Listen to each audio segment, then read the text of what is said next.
காலை தியானத்திற்காக அப்போஸ்தலனாகிய பவுல் கொலோசையருக்கு எழுதின நிருபம் 3வது அதிகாரம் முதல் 4 வசனங்களை நாம் வாசிக்கலாம். கொலோசையர் 3வது அதிகாரம் வசனங்கள் 1 முதல் 4.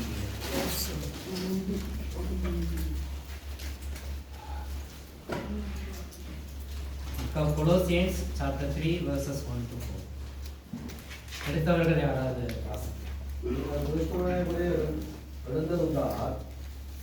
கிறிஸ்து தேவனுடைய வலது பாசத்தில் வீட்டிற்கும் இடத்திலுள்ள மேலானவை பூமி உள்ளவர்களை அல்ல மேலானவைகளை நாடுங்கள். ஏனென்றால் நீங்கள் மரித்தீர்கள், உங்கள் ஜீவன் கிறிஸ்துவனுடைய தேவனுக்குள் மறைந்திருக்கிறது.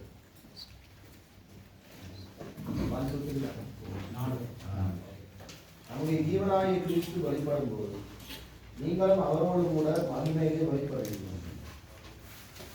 ஆண்டவராமே இந்த திரு வார்த்தைகளை நமக்கு ஆசீர்வதித்து கொடுப்பாராக. கடந்த 2 நாட்கள் பாடங்களை ஆண்டவர் நமக்கு ஆசீர்வதித்தால் நாம் ஆண்டவருக்கு நன்றி செலுத்துவோம். இன்றைக்கு 3வது நாள் பாடங்களுக்குள்ளாக நாம் கடன் செல்லும் முன்பாக இந்த வேத பகுதி பேசுகிற காரியங்களை சற்று தியானித்து நாம் ஜெபித்து கடந்து சொல்லலாம். அப்போஸ்தலனாகிய பவுல் இந்த கடிதத்தை எழுதியிருக்கிறார்.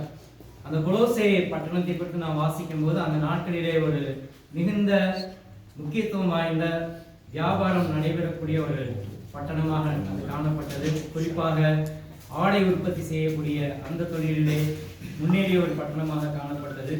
அப்போஸ்தலனாகிய பவுல் இந்த பட்டணத்துக்கு நேரடியாக சென்று அங்கே கிறிஸ்துவை நிறுவாவிட்டாலும் அவருடைய ஊழியத்தின் மூலமாக மீட்கப்பட்ட எப்பாப்பிரா என்று சொல்லக்கூடிய அந்த சகோதரன் மூலமாக இந்த கொலோசே பட்டணத்திலே திருச்சபை நிறுவப்பட்டது. ஆக இந்த திருச்சபையை குறித்து நாம் பார்க்கும்போது அந்த எப்பாப்பிராவை குறித்து அந்த கடிதத்தின் ஆரம்பத்திலே பவுல் பேசுகிறார். கொலோசியர் 1:4, அதை எங்களுக்கு பிரியமான உடன்மேடையாலும் உங்களுக்காக கிறிஸ்துவின் உண்மையான ஊழியக்காரனுமாய் இருக்கிற எப்பாப்பிரானிடத்தில் நீங்கள் கற்று அறிந்திருக்கிறீர்கள். பிரியமானவர்களே, அப்போஸ்தலனாகிய பவுல் இந்த திருச்சபை அவர் ஸ்தாபித்த ஒரு திருச்சபை கிடையாது, அவர் நேரடியாக சென்ற ஒரு இடம் கிடையாது. ஆனாலும் அந்த திருச்சபை குறித்து கரிசனை உள்ளவராக அந்த திருச்சபை சந்திக்கக்கூடிய பிரச்சனைகளை மனதிலே வைத்து சிறைச்சாலையில் இருந்து அவர் இந்த கடிதத்தை எழுதுகிறார். சிறைச்சாலை நிருபம் என்று சொல்லி அழைக்கப்படுகிற 4 நிருபங்களிலே இந்த கொலோசே நிருபமும் வருகிறது. அந்த திருச்சபை ஞானவாத கொள்கை என்று சொல்லக்கூடிய அந்த உபதேசத்தினாலே ஒரு தாக்கத்தை சந்தித்தது. கள்ள உபதேசங்களின் தாக்கத்தை அந்த திருச்சபை சந்தித்தது. கிறிஸ்துவின் தெய்வீக தன்மையை மறுதளிக்கக்கூடிய அநேகர் அங்கே பேச ஆரம்பித்ததினாலே கிறிஸ்துவின் தெய்வீக தன்மையை உறுதிப்படுத்தக்கூடிய ஒரு தேவை இருந்தது. ஆகவே இதையெல்லாம் மனதிலே வைத்து பவுல் இந்த கடிதத்தை கொலோசே பட்டணத்துக்கு விசுவாசிகளுக்கு எழுதுகிறார். குறிப்பாக இந்த திருச்சபை நம்ம யோசிக்கும் போது பிறவின மக்கள் நிறைந்த ஒரு திருச்சபை. ஆகவே விருத்த சேதனத்தை குறித்த சில குழப்பங்கள் அங்கே காணப்பட்டது. அதை கண்டிப்பாக செய்யணுமா அப்படின்னு சொல்லி அங்கே அநேக குழப்பங்களை கொண்டு வந்தபடினாலே பவுல் இந்த எல்லா காரியங்களையும் தெளிவுபடுத்தும்படியாக இந்த கொலோசே நிருபத்தை அவர் எழுதுகிறார்.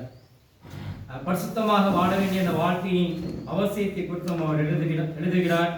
அங்கே அநேக மக்கள் வந்து இதை செய் அதை செய்யாது என்று சொல்லி சரீரத்தை பேணக்கூடிய பல்வேறு விஷயங்களை பேசி மக்களை குழப்பியபடினாலே அவர் இந்த சில தெளிவுகளை கொடுக்கும்படியாக இந்த கடிதத்தை எழுதுகிறார்.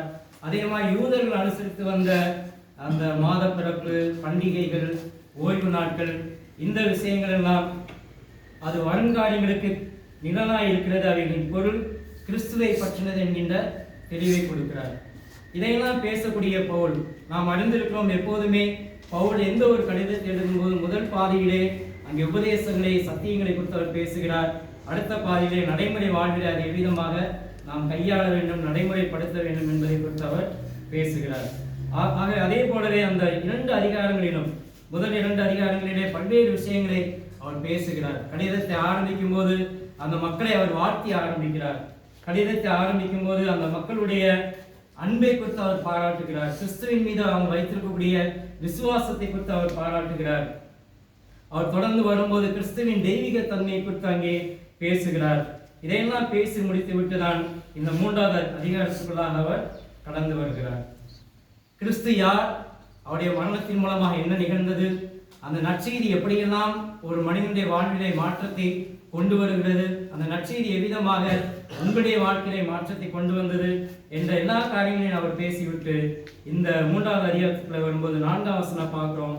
நம்முடைய ஜீவனாகிய கிறிஸ்து வெளிப்படும் போது நீங்களும் அவரோட கூட மகிமையில் வெளிப்படுவீர்கள். ஒரு கிறிஸ்தவனுக்கு, ஒரு கடவுளுடைய பிள்ளைக்கு இருக்கக்கூடிய அந்த மகிமையான நம்பிக்கை குறித்து அவர் பேசுகிறார். அந்த மாபெரும் நம்பிக்கை குறித்து அவர் பேசுகிறார். அது என்னவென்று சொன்னால், நம்முடைய ஆண்டவராகிய இயேசு கிறிஸ்து அவர் மகிமையிலே வரப்போகிறார். அவருடைய இரண்டாம் வருகை குறித்ததான அந்த காரியத்தை இங்கே அப்போஸ்தலனாகிய பவுல் நினைவுபடுத்த